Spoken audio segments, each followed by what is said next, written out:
tersebut, setiap individu telah dibagikan masa untuk menjaga gerai jualan.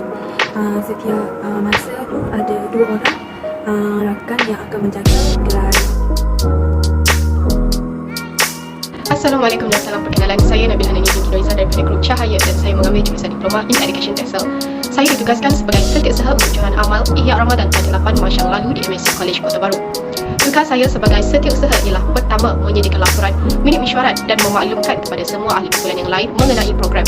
Yang kedua, memastikan semua aktiviti yang dirancang berjalan dan dilaksanakan mengikut rancangan.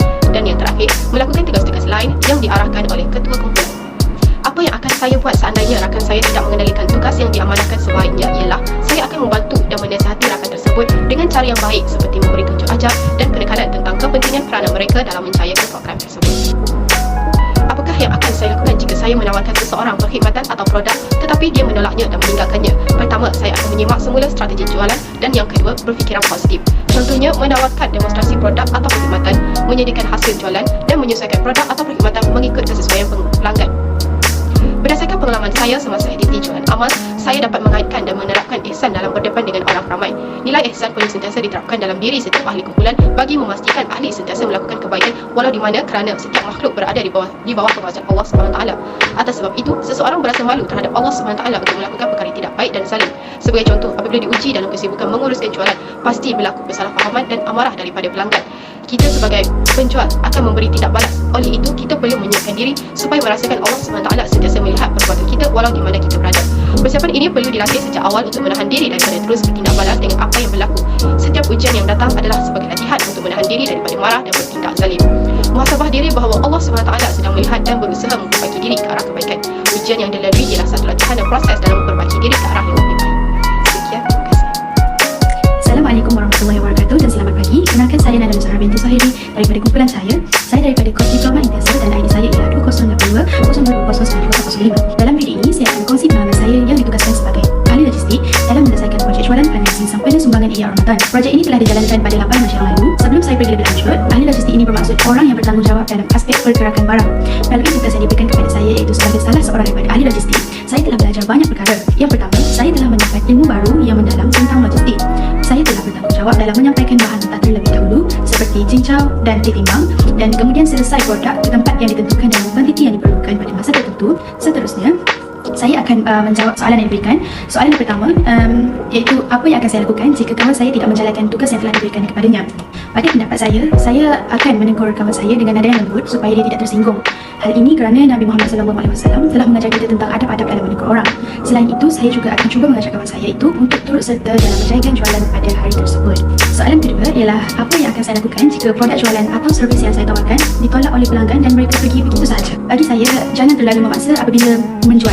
Bila kita hendak cuba menjual kepada pelanggan, pasti akan ada yang menolak tawaran yang kita beri. Jangan paksa mereka untuk membeli dengan buat follow up yang terlampau kerap sehingga mereka rasa tidak selesa. Mungkin terdapat kekurangan pada produk jualan kita yang menyebabkan mereka tidak tertarik. Dalam hal ini, kita boleh cuba memeriksa kembali produk jualan kita dan mengenal pasti apa yang kurang. Seterusnya, menaik taraf perkara tersebut supaya dapat meraih jualan yang tinggi. Kita sudah sampai ke soalan terakhir. Saya dapat simpulkan di sini bahawa sifat ihsan sangat diperlukan dalam melaksanakan aktiviti ini. Apabila berhadapan dengan orang ramai, pasti terdapat kesalahpahaman yang berlaku. Oleh itu, saya menerapkan sifat ihsan dengan sentiasa memaafkan orang-orang sekeliling saya kerana setenang-tenang jiwa adalah jiwa yang sering memaafkan. Kesimpulannya, melalui tugas ini, saya dilatih untuk menjadi seorang yang menepati masa. Hal ini kerana apabila saya bertanggungjawab dalam bekalan produk, saya perlu berada di gerai jualan tepat pada masanya bagi mengelakkan sebarang kekeliruan berlaku. Dengan ini, saya berharap usaha dan hasil daripada fundraising ini sedikit sebanyak dapat membantu pihak MSU dalam mencairkan program Ihya Ramadan tersebut. Itu sahaja daripada saya sebagai salah seorang ahli logistik. Sekian, terima kasih. Assalamualaikum warahmatullahi wabarakatuh. Nama saya Nur Adia binti Fahmi. Saya daripada Grup Cahaya. Saya daripada program Diploma in Textile. Nombor kad matrik saya 08-2922-09-001. Pada projek fundraising Ihya Ramadan yang telah berlangsung pada 8 Mac, saya telah dipertanggungjawabkan mengambil tugas sebagai ahli logistik di mana saya harus memastikan semua bahan mentah yang ingin digunakan dalam proses perniagaan tersebut cukup lengkap, seperti bahan membuat air menepit cincau dan juga menyediakan cincau. Selain itu, saya juga harus membuat persediaan tempat untuk berniaga seperti menyediakan meja dan kursi. Saya juga harus memastikan setiap bahan cukup dan ditambah sekiranya harus. Okey, untuk soalan pertama iaitu apa yang saya lakukan jika kawan saya tidak melakukan tugasnya. Saya akan menegur dan menasihati agar dia bertanggungjawab melakukan tugasnya itu. Okey, soalan kedua iaitu apa yang saya lakukan penawaran perniagaan kami ialah saya tidak akan memaksa sehingga menimbulkan rasa tidak selesa. Saya akan menerima dengan hati yang terbuka jika pelanggan saya menolak. Selain itu, saya akan berusaha menawarkan kepada sesiapa yang berminat terhadap barang jualan kami.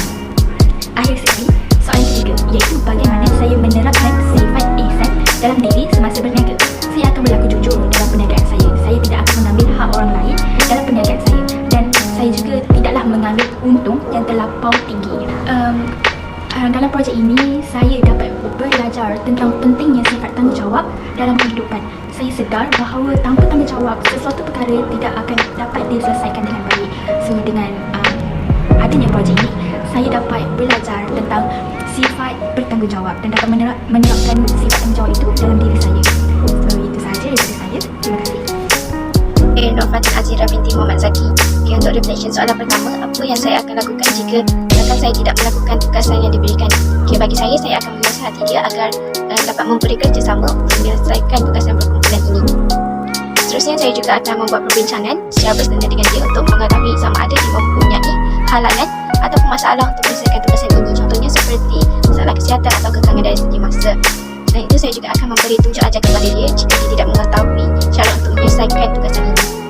Untuk soalan yang kedua, apakah yang saya akan lakukan jika saya menawarkan seseorang perkhidmatan atau produk tetapi dia menolaknya?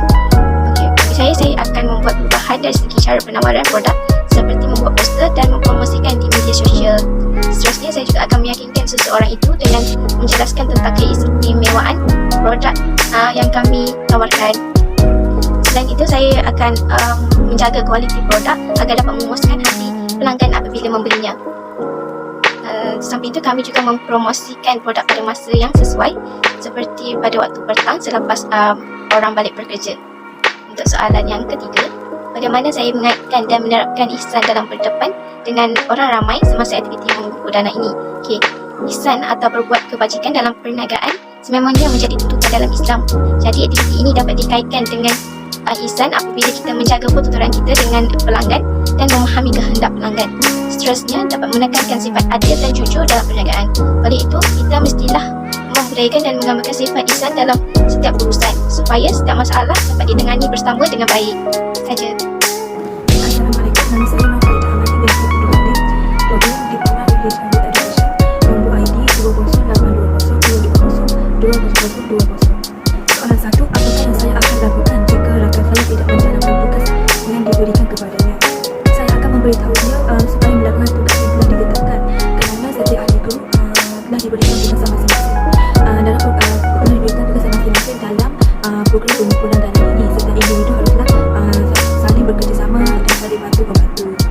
Soalan 2, apakah yang saya akan lakukan jika saya menawarkan seseorang perkhidmatan atau produk tetapi dia menolak dan meninggalkannya? Saya akan cuba melakukan penambahkan pada produk saya, juga akan cari apa sahaja yang kurang daripada layanan maupun produk yang telah kami jual, dan saya akan memastikan pelanggan yang lain akan membelinya selepas saya membuat penambahbaikan kepada produk tersebut. Soalan 3, terangkan bagaimana saya akan mengaitkan dan menerapkan ihsan dalam berdepan dengan orang ramai semasa aktiviti mengumpul dana. Sifat ihsan dalam membentuk pribadi mulia kerana ia membolehkan seseorang belajar itu stabil dan seimbang dari segi mental, fizikal. Ihsan juga dapat membantu seseorang belajar itu belajar dalam keadaan yang bersemangat dalam program pengumpulan dana ini. Mereka juga akan terlatih untuk menjadi seseorang yang tidak membersihkan diri. Saya ditugaskan dalam bahagian pemasaran. Saya mempromosikan produk kepada kedai lagu untuk membeli jualan yang akan kami jual. Memastikan jualan yang diiklankan kepada pelanggan. Saya dan kawan juga membuat poster untuk mempromosikan jualan kami di grup MSC College Kota Baru. Assalamualaikum. Saya Nur Sumaila binti Jazi. Untuk soalan yang pertama, apa yang akan saya lakukan sekiranya kawan saya tidak melakukan tugasan yang saya berikan kepadanya? Saya akan membeli dengan baik dan juga menasihatinya agar tidak lagi mengulangi kesilapan yang sama supaya dia tidak menjejaskan prestasi kumpulan kami. Untuk soalan seterusnya, apa yang akan saya lakukan jika saya menawarkan seseorang satu perkhidmatan atau satu produk tetapi dia meninggalkannya dan pergi? Sekiranya itu terjadi, saya akan berusaha lagi untuk menarik perhatian pelanggan lain untuk membeli produk saya. Untuk soalan yang terakhir, bagaimana saya mengaitkan dan menerapkan ihsan dalam produk yang dibeli orang ramai semasa aktiviti mengumpul dana? Saya akan mengajak ramai di masyarakat untuk melakukan ihsan untuk wujud bahan yang berbeda. Contohnya seperti kebaikan dalam aktiviti pengumpulan dana ini. Aktiviti pengumpulan dana diadakan untuk membantu golongan orang yang susah dan menjaga orang yang membutuhkan. Ihsan atau membuat kebajikan dalam perniagaan sebenarnya menjadi tuntutan dalam Islam. Menurut Imam Al-Ghazali, ihsan merupakan satu prinsip yang dilakukan seterusnya. Lebih tinggi berbanding prinsip-prinsip yang lain, seperti adil dan jujur dan turut menjadi sebagai kewajiban bagi setiap pengguna. Pada setiap individu, rezeki yang diperoleh dengan cara ihsan tanpa merupakan orang lain akan membawa manfaat dan keberkatan. Keberkatan perniagaan mampu menitikan kepuasan, kebahagiaan dan kekayaan jiwa yang hakiki kepada para peniaga walaupun hasil keuntungan tampak sedikit. Itu saja dari saya. Terima kasih. Assalamualaikum, nama saya Syahira Dayana binti Haslan dari kos Diploma in Early Childhood Education. Okey, ini adalah reflection saya. Soalan pertama, apakah yang akan saya lakukan jika rakan saya tidak menjalankan tugas yang diberikan kepadanya? Okey, pertama sekali saya akan bertanya kepada beliau apa masalah beliau untuk tidak membuat tugasan ini. Sekiranya dia mempunyai masalah yang tak dapat diselesaikan atau ada sebab-sebab yang boleh diterima, saya akan mempertimbangkan atau membantu dia menyiapkan tugasan dia. Soalan seterusnya, apakah yang akan saya lakukan jika saya menawarkan seseorang perkhidmatan atau produk tetapi dia menolaknya? Okey, bagi saya akan menghormati keputusan seseorang. Mungkin ada sebab kenapa dia menolak perkhidmatan saya atau produk saya. Jadi saya tak akan memaksa atau berkecil hati kerana masing-masing ada sebab tertentu. Jadi itu adalah hal yang sangat kecil dan saya masih boleh terima dengan hati yang terbuka. Soalan seterusnya adalah, terangkan bagaimana anda mengaitkan dan menerapkan ihsan dalam berdepan dengan orang ramai semasa aktiviti mengumpul dana. Okey, yang pertama sekali adalah ikhlas, berusaha dan bekerjasama antara satu sama lain. Antara aktiviti yang boleh kita mengumpul dana adalah berniaga secara kecil-kecilan di tempat orang ramai ataupun di dalam talian.